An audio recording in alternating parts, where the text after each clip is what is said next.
Cambiamos de tema, ahora sí, estamos en comunicación con Marcelo Ramal, él es precandidato a presidente dentro del espacio Política Obrera, que aquí en la ciudad de Pergamino tiene como precandidato concejal a José Martínez. Marcelo Ramal, a pesar de una agenda intensa, se ha hecho algunos minutos para recibirnos y poder charlar con nosotros, situación que agradecemos profundamente. Marcelo, buenos días, ¿cómo estás? ¿Qué tal? Buen día, un gusto saludarlos. Muchas gracias por recibirnos en principio, sabemos que es un momento complicado, faltan pocos días, se viene intensificando la campaña. ¿Cómo van a encarar de aquí hasta el 13 de agosto los días que quedan, Marcelo? Bueno, creo que tenemos que llamar fuertemente la atención sobre el ataque que se está consumando sobre el salario, el derecho al trabajo. Una expresión de esto la hemos visto en las medidas del día de ayer del ministro y candidato Massa, que implican, digamos, en los hechos una devaluación de la moneda que va a afectar con fuerza la situación salarial, en la medida que va a golpear a los productos de la canasta alimentaria, es decir, a la parte más importante de las necesidades de vida del trabajador. Esto se da en un contexto donde el salario y las jubilaciones vienen ya cayendo fuertemente, lo que obliga al trabajador, y acá entro en el otro tema que es eje de nuestra campaña, obliga al trabajador a tener que extender sus horas de jornada, tener más de un empleo, trabajar en definitiva en condiciones precarias. Bueno, este es, digamos, un gran punto en la actual situación de los trabajadores, que es la precarización laboral, el avance de las formas precarias en el proceso de trabajo, extorsión que se sufre cuando el salario, en vez de estar vinculado con estrictamente la jornada laboral, aparece asociado a cláusulas de productividad o de presentismo, o simplemente cuando se obliga al trabajador a un contrato precario, con factura, con monotributo, y por lo tanto quedan en el camino derechos laborales fundamentales. Uh-huh. Todo esto que usted enumera es como consecuencia de haber pautado con el Fondo Monetario. ¿Esto es una consecuencia directa de aquel acuerdo? No, a ver, el acuerdo con el Fondo Monetario es un aspecto de todo esto. Yo diría que está colocado, ¿no es cierto?, en el eje del proceso económico y social. ¿En qué sentido? El Fondo Monetario, a partir de este acuerdo, diseña el presupuesto nacional. Es decir, Argentina, aunque vota anualmente un presupuesto en el Congreso, ese presupuesto ya viene determinado por lo que se discute en Washington en función del pago de la deuda.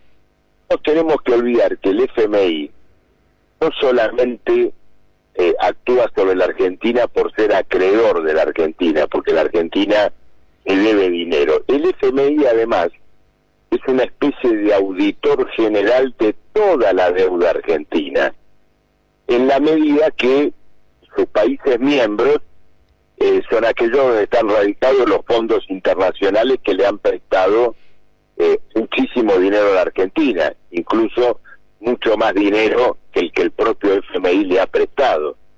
Entonces, ¿qué es el acuerdo con el FMI?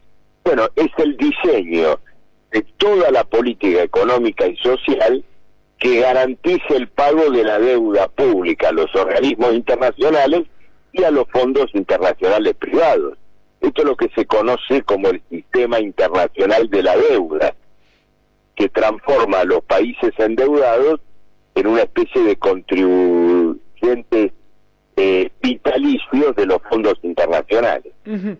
Yo sé que lo ideal hubiese sido no recurrir nunca al Fondo Monetario. Ahora, una vez hecha la macana, por llamarlo vulgarmente, ustedes hace, que yo recuerdo, unos cuantos años que vienen sosteniendo que no hay que pagar.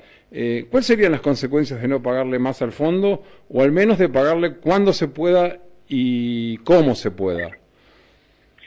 Bueno, mire, las consecuencias estarán asociadas y dependen de un planteo económico y social más integral. El tema del rechazo al pago de la deuda no se puede abordar aisladamente.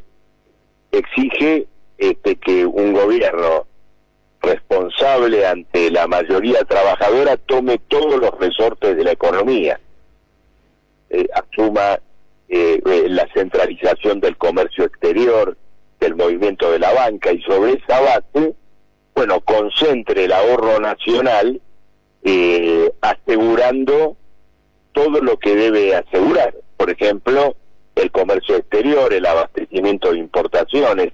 Argentina, desde el punto de vista de su posición económica estricta, pura, no tiene una crisis de pago con el exterior.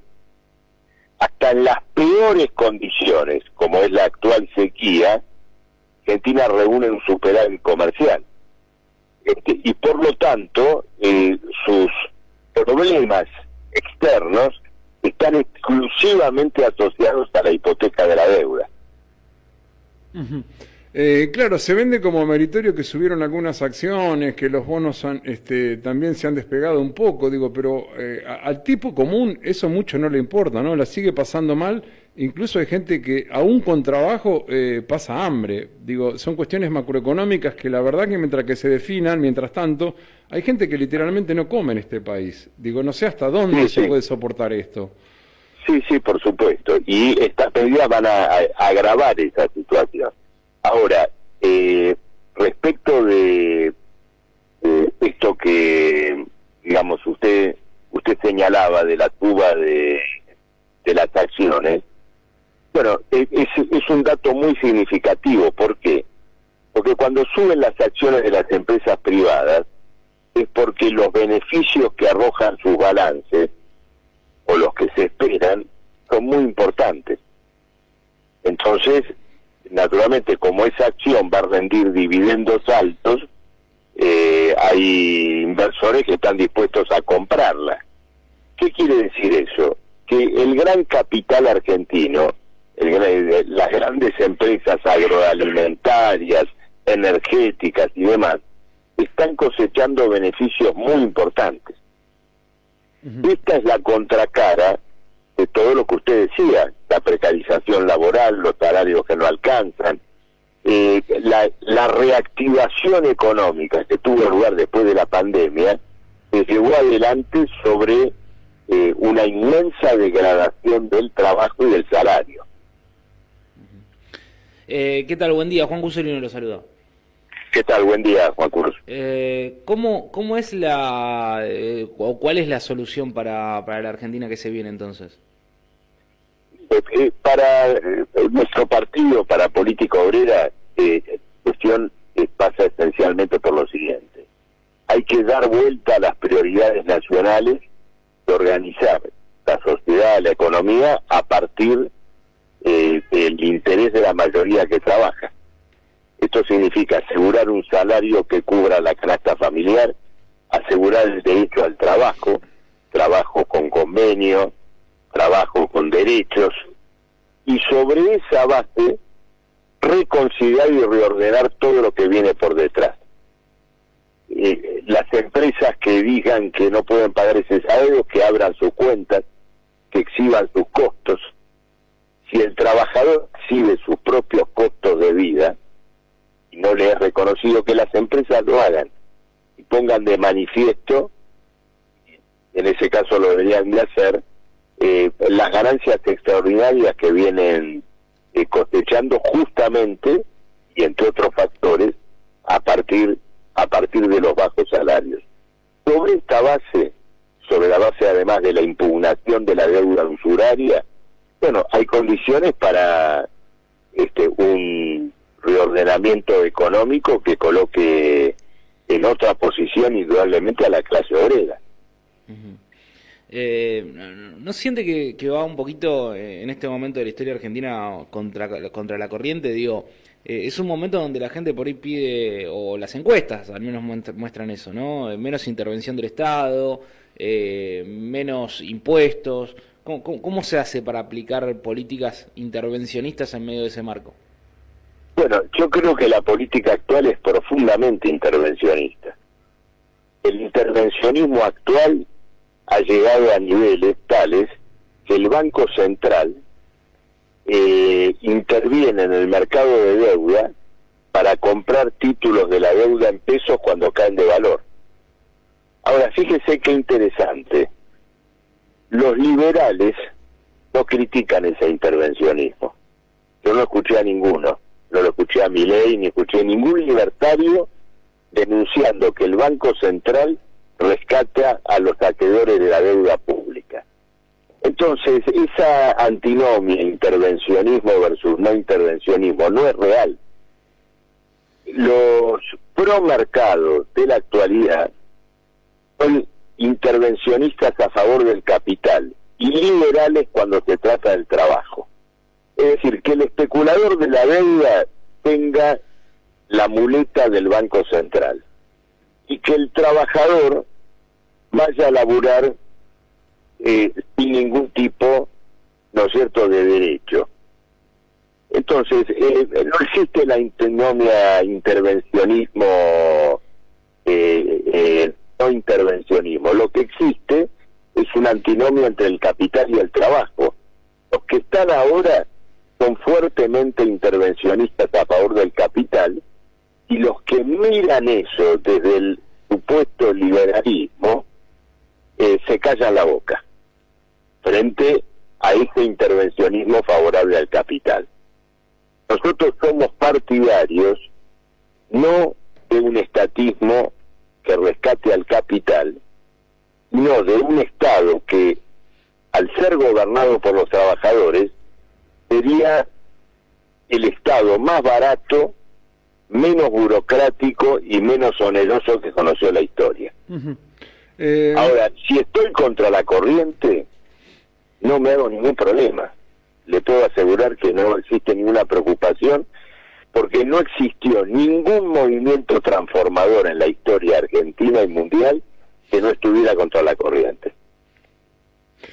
Qué buena reflexión. Marcelo, le hago la última pregunta, agradeciéndole este diálogo con Radio Más de Pergamino. Digo, más allá de algunas diferencias en cuanto a los matices, cuesta comprender desde la tribuna prácticamente, como uno mira las cosas, por qué la izquierda en este país nuevamente recurre a elecciones internas y por qué diálogo mediante no han logrado conseguir un consenso que les posibilite fortalecer la propuesta y fortalecer las chances de acceder a algunas bancas en las próximas elecciones. ¿Tan insalvables son las diferencias con Bregman y otras fracciones que integran la denominada izquierda argentina? Bregman y otros candidatos han resuelto ir a una interna en la cual nosotros no participamos. Esa interna no tiene como agenda todos los temas que nosotros hemos tratado acá. La situación de la clase obrera, su proyección, el problema del poder político y los trabajadores. No hay ninguna discusión que tenga que ver con eso. Lo único que va a encontrar usted en esa interna es un torneo de chicanas y acusaciones recíprocas, una lucha por cargos. Política Obrera no participa de ese tipo de contiendas que son indignas de una corriente socialista. Ustedes se definen como socialistas, claramente. Sí, por supuesto. Levantamos la bandera del socialismo, incluso como bandera internacional, en un mundo donde, el capitalismo hoy está poniendo en cuestión la propia supervivencia humana.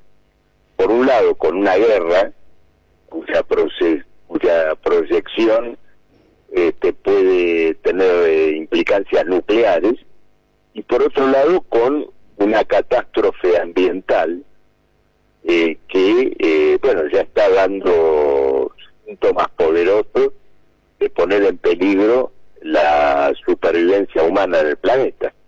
Una sociedad gobernada por el lucro se está volviendo incompatible con la propia humanidad. Entonces, es necesaria una economía regulada conscientemente por la mayoría que trabaja. Claramente, luchamos por una salida socialista. Claro, la economía regulada, digo, yo no, la pregunta cuando digo regulada, quiero decir planificada conscientemente. No me refiero a las maniobras de un capitalista regulador, a $1 a 300, otro a 340. Esa es la regulación capitalista. Yo me refiero a una regulación consciente de todo el proceso social, estableciendo cuáles son las prioridades, determinando qué debe producirse y qué no en función del interés social general, no del beneficio privado. A eso me estoy refiriendo. Sí, también hay muchas otras situaciones, ¿no? Diversificar en Argentina los modelos productivos me parece que es una deuda y una materia pendiente que tenemos hace siglos, básicamente. Habría que reformular unas cuantas cosas, ¿no? El pueblo argentino, ¿hasta dónde puede seguir soportando tanto ninguneo, tanto destrato, más que nada los humildes? ¿Hasta cuándo una situación tan angustiante como la que tenemos hoy en día, Ramal? Bueno, yo creo que el solo hecho que usted se haga esa pregunta demuestra que estamos cerca del límite, es decir, estamos en una de esas situaciones históricas, en esos puntos de inflexión que se acercan, digamos, a una gran reacción popular. Lo importante es que no se trate de una reacción ciega, sin programa y sin perspectiva, sino que a esa lucha que más temprano que tarde va a adquirir un carácter general, podamos imprimirle una conciencia política superior, una salida superadora. Y finalmente, bueno, Política Obrera trabaja para eso. De acuerdo. Marcelo Ramal, muchísimas gracias por estos minutos y este diálogo con Radio Más, muy amable.